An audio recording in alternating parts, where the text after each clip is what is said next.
Bonjour et bienvenue sur ma chaîne YouTube. Dans cette vidéo, on va essayer de voir comment faire pour créer notre propre serveur NAS. Maintenant, c'est quoi un serveur NAS? Un serveur NAS, c'est un serveur qui va nous permettre de pouvoir stocker en ligne nos données.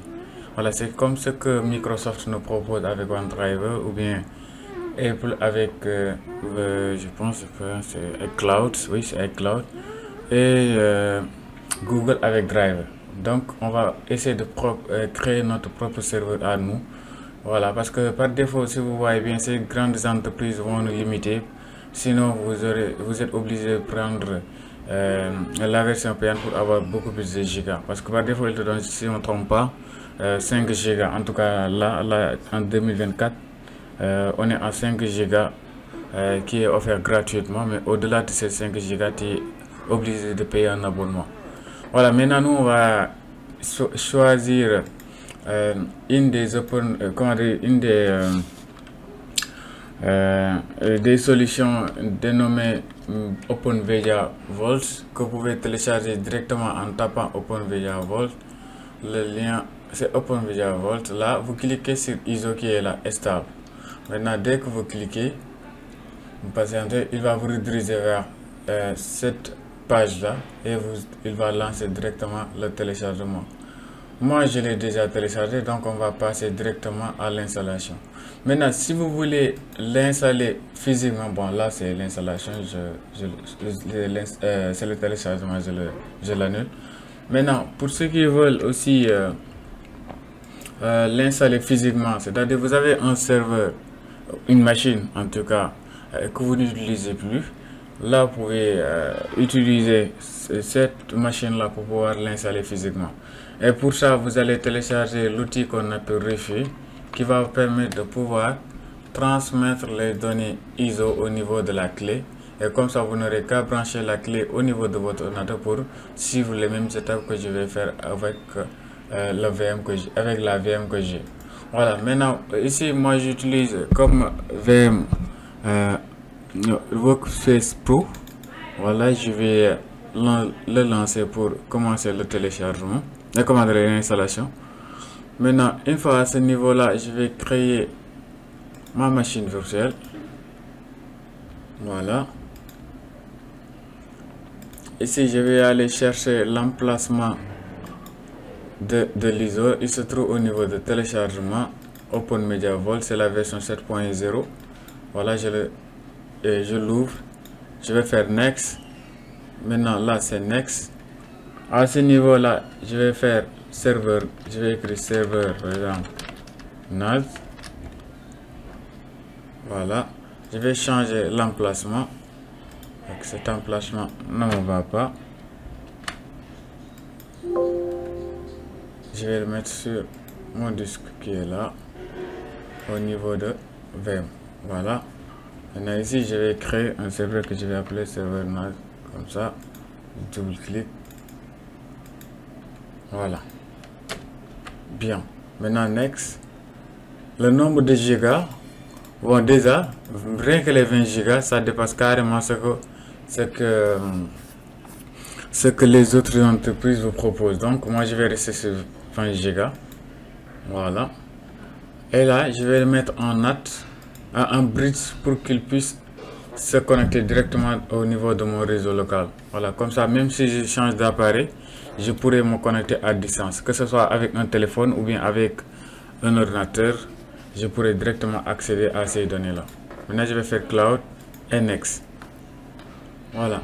À présent, je peux démarrer directement le serveur pour l'installation serveur NAS. Voilà. Maintenant, une fois à ce niveau-là, vous allez prendre la première option qui est Install.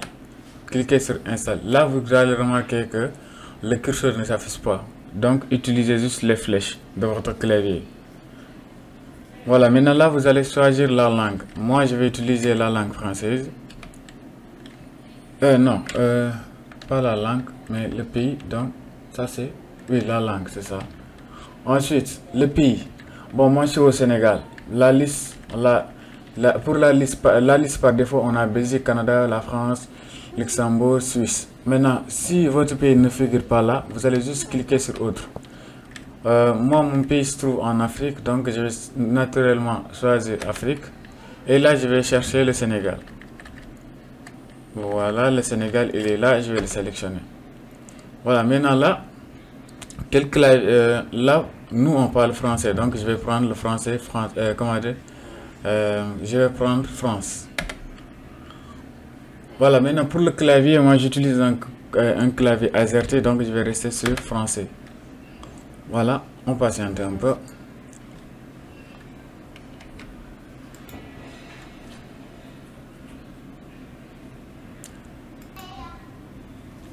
Ouais, on patiente un peu.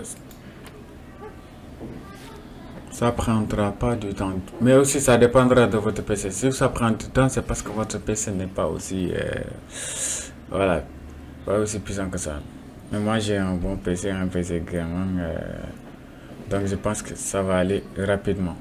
Voilà, maintenant ici, il vous demande le nom de votre PC. Bon, moi, je vais naturellement prendre Outman DevSec. Voilà, je fais continuer. Le domaine. Bon, moi, j'ai pas de domaine. Le domaine, c'est...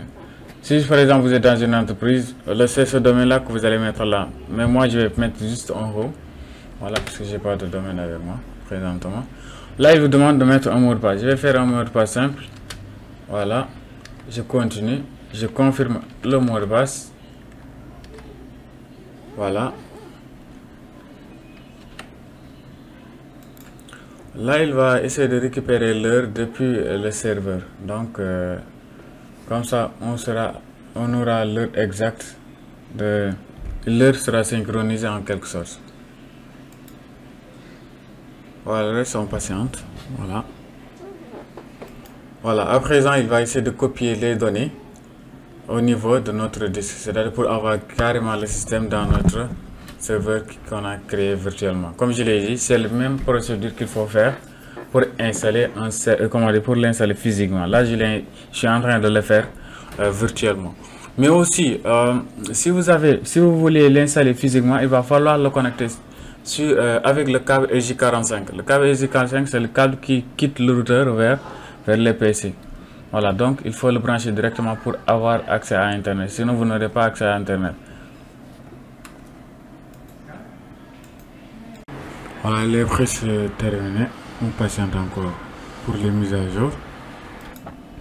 Voilà, maintenant, dès que l'installation termine, vous aurez accès à cette interface-là. Là, moi, je vais prendre comme pays miroir pour les archives la France, debian.org.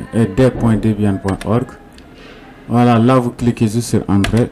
Il va prendre par défaut les valeurs. Voilà, on patiente. Voilà, maintenant une fois à ce niveau-là, il va vous demander de choisir votre groupe.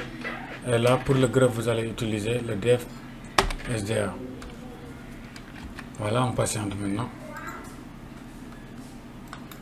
Voilà, maintenant là, il va vous demander de redémarrer la machine pour pouvoir finir l'installation. Voilà, on patiente, il va le redémarrer vite fait. Voilà, maintenant une fois le redémarrage effectué, vous allez voir par la suite, il va nous donner l'adresse IP de notre serveur. On va patienter un peu, il va nous le donner et on va aller au niveau du navigateur pour accéder directement à la page. Voilà, maintenant ici, il m'a attribué comme adresse 192.168.1.14. Maintenant, je vais me rendre au niveau de mon navigateur, peu importe le navigateur, 192.168.1.14. Voilà, j'ai accès à la page. Je vais un peu zoomer. Là, pour le nom de l'utilisateur, c'est admin. Et le mot de passe, c'est open. Je vais l'afficher. C'est open. Je l'affiche. Voilà. Open Media Vault. Voilà, et je me connecte. Bon, je peux sauvegarder le mot de passe au cas où si je veux revenir. Voilà, maintenant là, la première chose à faire, c'est quoi? Bon, déjà, on va installer les mises à jour qui sont disponibles. Et pour ça, vous cliquez sur la notice qui est là, mise à jour disponible. Puis ici, vous allez cliquer confirmer, puis sur yes. Vous allez patienter un peu, il va installer les mises à jour. Après, on va aller voir le dashboard et configurer réellement l'OpenVR qui est notre NAS ici. Voilà, maintenant la mise à jour avait pris un peu de temps. Maintenant, après avoir effectué la mise à jour, on va changer le mot de passe de notre interface. Là, par défaut, c'était Volt. Donc, le nouveau mot de passe, je vais le faire. Je vais le personnaliser. Voilà, voilà, voilà. Je pense que je ne me suis pas trompé. Bon, j'ai le plan.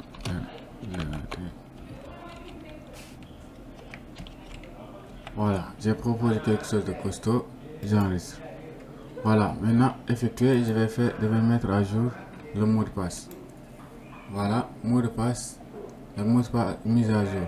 Bon, là, fermé le notice ici à ce niveau-là. Maintenant, la première chose, maintenant là, pour avoir le tableau de bord aussi, c'est possible. Présentement, je vais tout cocher. Voilà, enregistrer. Voilà un peu, bon, je vais fermer ça. Voilà un peu le tableau de bord de tout ce que vous pouvez avoir avec OpenMediaVault. Là, c'est les détails du processeur. Là, c'est le charge moyenne. Les services, pour le moment, il y a le SSH. Voilà, il y a d'autres qui sont là, NFS. Voilà, la température stable, c'est bon. Utilisation du processeur, là, il n'y a pas de mouvement, donc c'est 0%. L'adresse IP du réseau, c'est le point 14. Voilà, etc. Là, on a juste deux qui sont là. Ça, c'est le serveur de test qui est local. Et là, c'est le serveur adresse IP avec l'adresse de notre gateway qui est là. Voilà, là, les mises à jour, il n'y a plus de mise à jour parce que je l'ai déjà effectué. L'heure, voilà, on est exactement, je dis, voilà, avec les informations, etc. Maintenant, ce qu'on va faire, c'est quoi? On va essayer d'afficher notre serveur NAS ici à ce niveau-là, comme étant une clé USB déjà. C'est la première chose qu'on va faire. Et pour ça, pour y parvenir, on va se retourner au niveau de notre machine virtuelle. Parce que là, il faut savoir qu'il y a juste un disque. Donc, il va falloir avoir un autre disque pour pouvoir...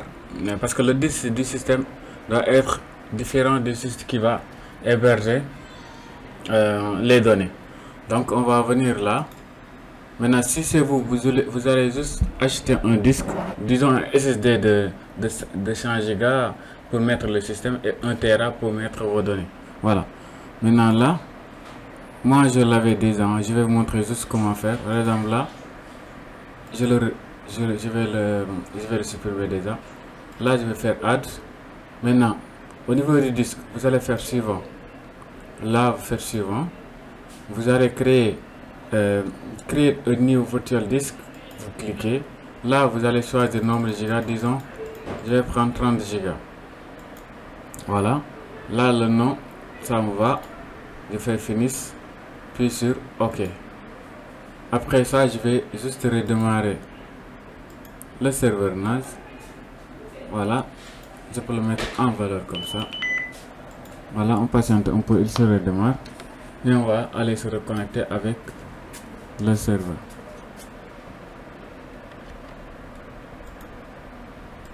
Voilà, maintenant une fois le redémarrage effectué, on va venir ici se reconnecter. Voilà, il se reconnecte, il se réactualise. On va patienter. Est-ce qu'il est redémarré? Oui, ça va. Ah, ça a changé. Donc c'est 17 maintenant. Après le redémarrage, vous allez voir qu'il a changé d'adresse. 104. Après, on peut voir comment faire pour fixer aussi l'adresse IP pour éviter ce genre de problème là. Voilà. Maintenant c'est admin comme admin et le mot de passe. Voilà.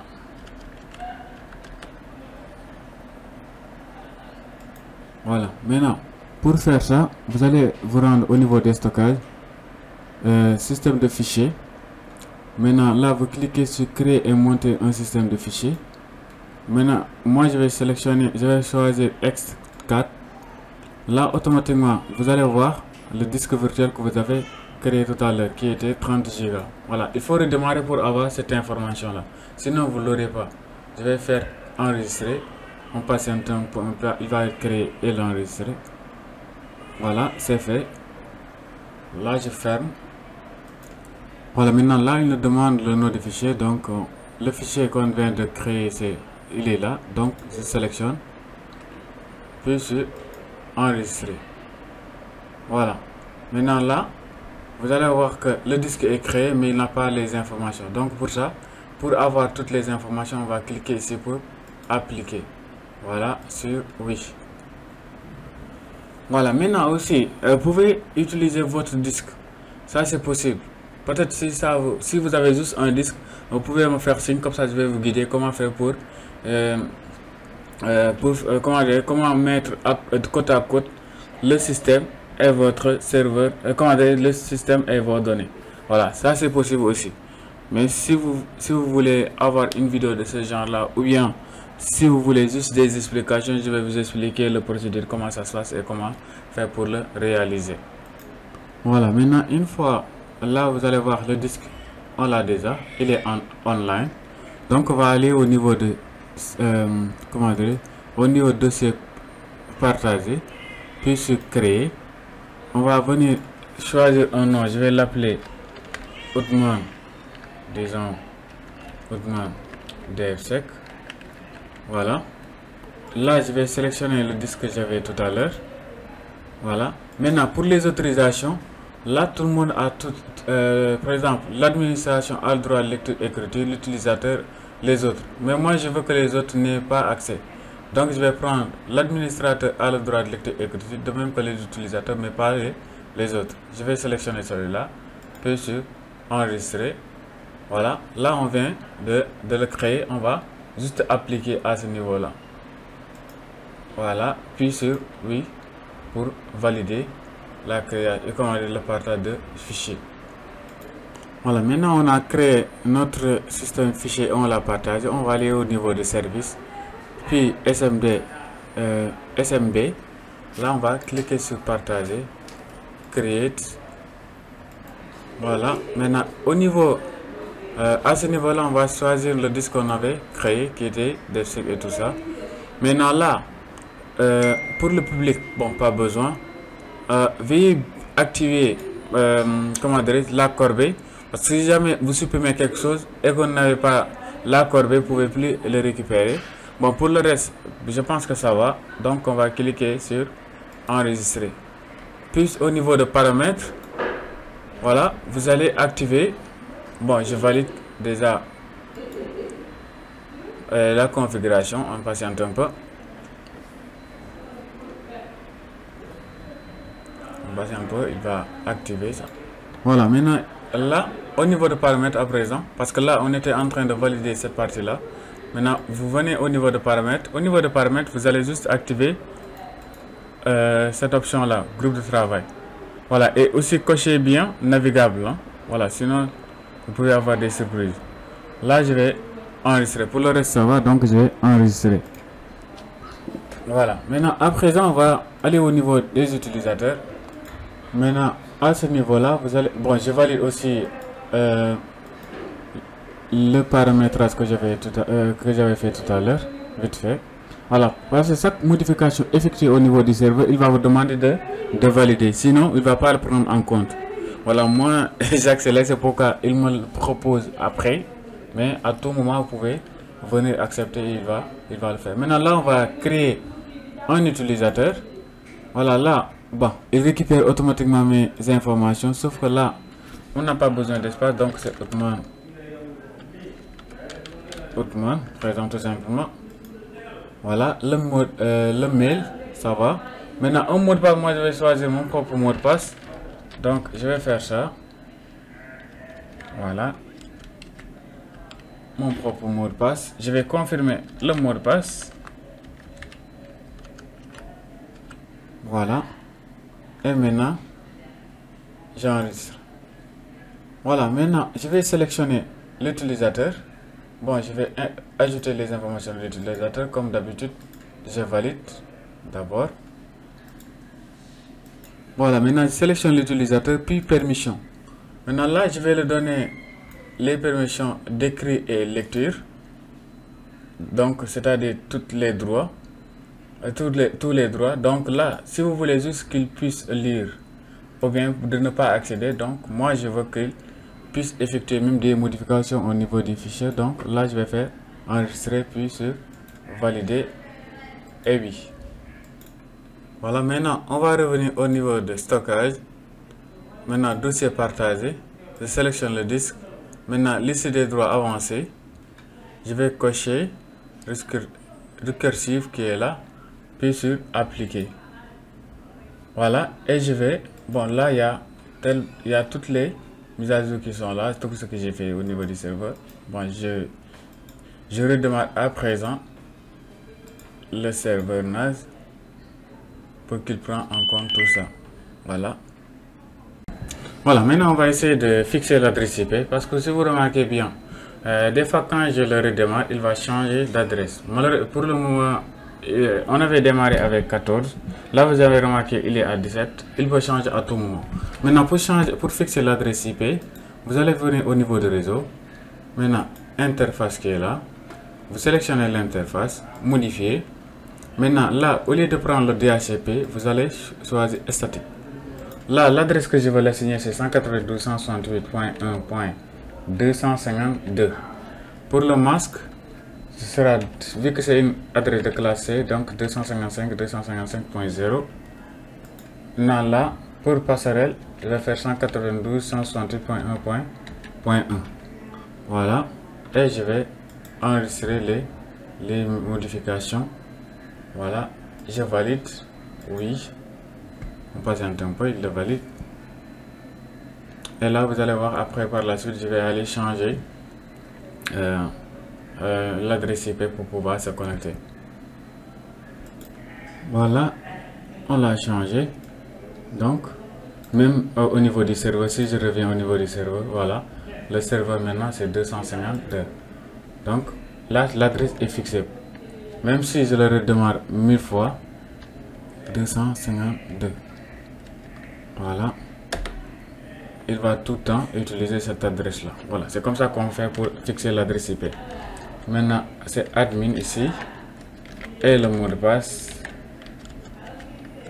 Voilà. Et là, je suis connecté avec l'adresse. Vous voyez, l'adresse est 254. Maintenant, on va monter un autre disque qu'on a partagé au niveau du système Windows qu'on a. Maintenant, pour ça, on va aller au niveau du réseau qui est là. Maintenant, si c'est la première fois que vous utilisez ce service-là, vous allez remarquer qu'il va vous demander d'activer le système de partage.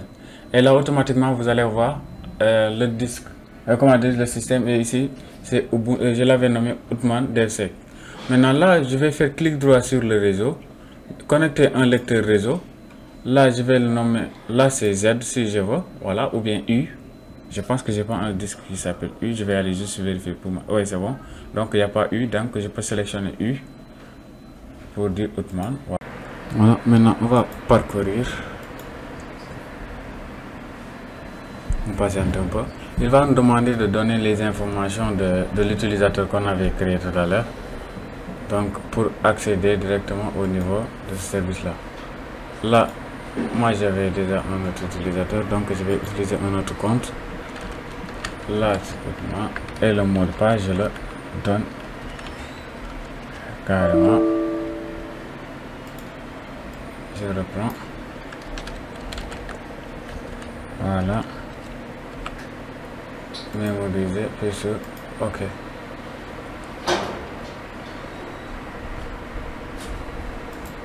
Voilà, maintenant automatiquement vous aurez accès à ça. Ces informations, ça c'est l'utilisateur, donc je vais faire OK pour le charger puis sur terminer.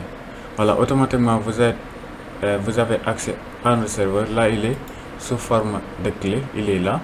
Donc si je viens là pour créer un fichier, je peux carrément créer un fichier à ce niveau là. Voilà, par exemple là, pas de raccourci quand même, mais je vais créer quelque chose de concret, disons, parce que je l'avais donné le droit de lire et écrire. Donc je vais dire cours. Au niveau de cours, je vais créer un fichier Word, voilà, qui est vide, disons, comme un Word. pour dire merci de vous abonner. Et n'hésitez pas de vous abonner pour agrandir la communauté. Voilà, tout ça c'est simple parce que bon, vous devrez avoir juste un PC pour le faire, mais nous on veut le transformer comme un driver ou bien cloud, etc., comme les géants. Maintenant pour ça, on va revenir sur notre page. Voilà, maintenant au niveau du système, extension qui est là. Maintenant on va rechercher Open, voilà, il est là. On le sélectionne. Puis sur installer. Vous sélectionnez tout simplement et vous cliquez là pour l'installer. Vous confirmez l'installation. Voilà, vous passez. Voilà, maintenant une fois l'installation terminée, si vous avez par contre des problèmes pour l'installer, vous pouvez revenir au niveau du réseau interface. Là, vous modifiez. Puis vous allez prendre le DHCP. Vous enregistrez. Après l'installation, vous activez à nouveau le statique qui est là. Voilà. Bon, moi j'ai pas de souci, donc je vais continuer l'installation. Maintenant au niveau du système interface, on va changer le port qui est là pour permettre à l'utilisateur, par exemple, de se connecter directement au file browser en tapant juste l'adresse 192.168.252. Maintenant pour se connecter à l'interface OpenMediaVault qui est là, on va utiliser le port 90. Parce que le port 90, le port 80, vous n'avez pas besoin de le préciser. Maintenant, à présent, si je réactualise, voilà, j'applique les mises à jour. Voilà, vous allez remarquer maintenant, si je fais 2.90, voilà, là je me connecte avec le port 90. Donc admin, le mot de passe. Voilà, mise à jour. Maintenant ce qu'on va faire au niveau de service, vous avez maintenant file browser. Vous allez l'activer ici, puis vous allez utiliser le port 80. Parce que le port 80, pas besoin de le préciser. Puis là je vais choisir le disque qu'on avait partagé, puis sur enregistrer. Maintenant si j'ouvre un fichier, commander une fenêtre, je fais 192.168.1.252 tout simplement, je valide. Automatiquement normalement, est-ce que je l'ai appliqué? Non, je ne l'ai pas appliqué, je l'applique d'abord pour qu'il le prenne en compte. Voilà, là je l'ai appliqué, je peux rappeler, voilà, automatiquement j'ai cette interface là. Maintenant pour l'identifiant, il te le précise là, il dit par défaut c'est admin, donc je vais me connecter avec admin. Maintenant me connecter. Bon, je vais enregistrer je vais pas enregistrer parce que après je vais modifier. Maintenant là vous remarquez le fichier que j'avais créé tout au début, il est à présent là. J'ai accès directement via le navigateur. Voilà, maintenant là on s'est connecté avec admin. Moi j'aime pas, donc je vais aller au niveau du setting pour changer les informations de l'admin. Maintenant pour ça, au niveau du setting, user management, puis sur admin qui est là. Là je vais plutôt utiliser mon nom et un mot de passe un peu plus costaud que admin. Voilà, maintenant la langue, moi je le change en français. Voilà, maintenant admin est coché, donc c'est bon. Je vais cliquer sur save. Voilà, maintenant mise à jour enregistrée. C'est bon, je pense que c'est enregistré. À présent, je vais me déconnecter et me connecter à nouveau avec mes informations qui sont là. Bon, je vais faire voilà. Maintenant le mot de passe, quelque chose de costaud. Voilà, et me connecter, et l'interface déjà est en français. L'interface est en français. Je peux créer un dossier que je vais appeler par exemple en ligne.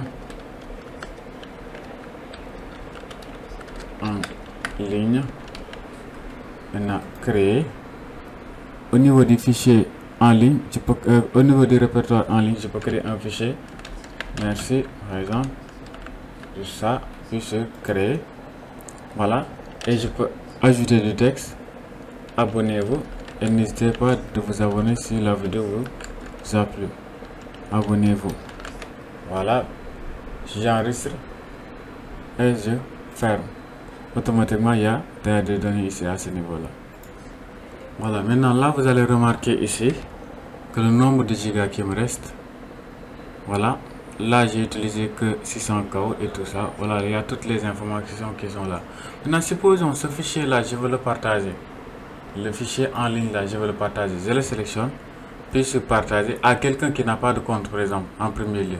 Maintenant, vous allez définir la durée, disons pour combien de jours, pour une journée. Maintenant, je vais mettre un mot de passe, disons route comme ça. Voilà. Maintenant, ce code là, je vais le copier. Maintenant, celui qui va vouloir directement afficher le contenu de ce fichier là, il n'aura qu'à faire l'adresse de ton serveur qui est 252. Maintenant, /char et le code que qu'on vient d'avoir. Ah, le code, est-ce que je l'ai copié? Je ne l'ai pas copié. Je vais revenir ici. Voilà, le code il est là, c'est ça. Donc je vais venir là, puis sur, voilà, et je clique sur. Maintenant, pour qu'il puisse accéder, il va falloir qu'il mette le code que j'ai défini tout à l'heure, puis sur valider, et automatiquement il a accès à ce fichier là. Il peut télécharger, voilà, il peut aussi lire le contenu du fichier, il est là. Il peut le télécharger directement ou bien l'ouvrir. Voilà, c'est à lui après de voir. Maintenant, supposons que vous voulez partager un fichier à quelqu'un qui a déjà un compte. Je vais d'abord créer un compte, un nouveau compte. Par exemple, pour créer un compte, au niveau de paramètres, gestion des utilisateurs, nouveau. Là, par exemple, je vais l'appeler invité. Je vais me donner un mot de passe simple. Je vais le partager. Là, si vous mettez point, ça veut dire tous les fichiers. Mais moi, je veux juste le partager, le fichier. Attendez, moi j'avais quel fichier ici? En ligne. Bon, je veux juste le partager en ligne. Donc, je reviens, excusez-moi, parce que je ne l'avais pas mémorisé. Donc là, invité. Mot de passe, quelque chose de simple. Bon, je pense que j'ai bien mis le mot de passe souhaité. Maintenant là, en ligne. Je pense que je l'ai écrit comme ça. Puis je vais changer la langue. Bon, je lui donne tous les droits sauf le droit d'administrateur. C'est mon choix. Maintenant, vous pouvez lui dire que vous ne pouvez pas télécharger, ni supprimer, ni créer un répertoire. Maintenant, c'est à vous de définir les droits pour l'utilisateur puis se créer. Voilà. À présent, si je me déconnecte et j'essaie de me connecter avec le compte invité, avec son mot de passe. Voilà, j'ai accès juste au fichier qui est là, qui est la racine. On va commencer par la racine, mais plutôt le fichier en ligne. Et le fichier en ligne contient juste merci qui est là. Si je me connecte avec Outman, j'ajoute juste un autre fichier. Vous allez voir, lui aussi il pourra le voir. Ah, le mot de passe, je pense que je me suis trompé. Voilà, supposons là, si j'ajoute un autre fichier par ça, et je dis, disons, test 2, je clique sur créer, merci, peu importe le message, même s'il n'y a pas de message, c'est juste un fichier, je ferme. Maintenant, je me reconnecte avec invité, vous allez voir, il va avoir les deux fichiers qui sont là, que je viens de créer. Voilà, je pense qu'on a fait le tour. Voilà. Maintenant, si vous avez des questions, je pense que je suis là pour vous. Donc, n'hésitez pas à me poser vos questions comme ça. En tout cas, ce serait un plaisir, réel plaisir de vous aider. Voilà.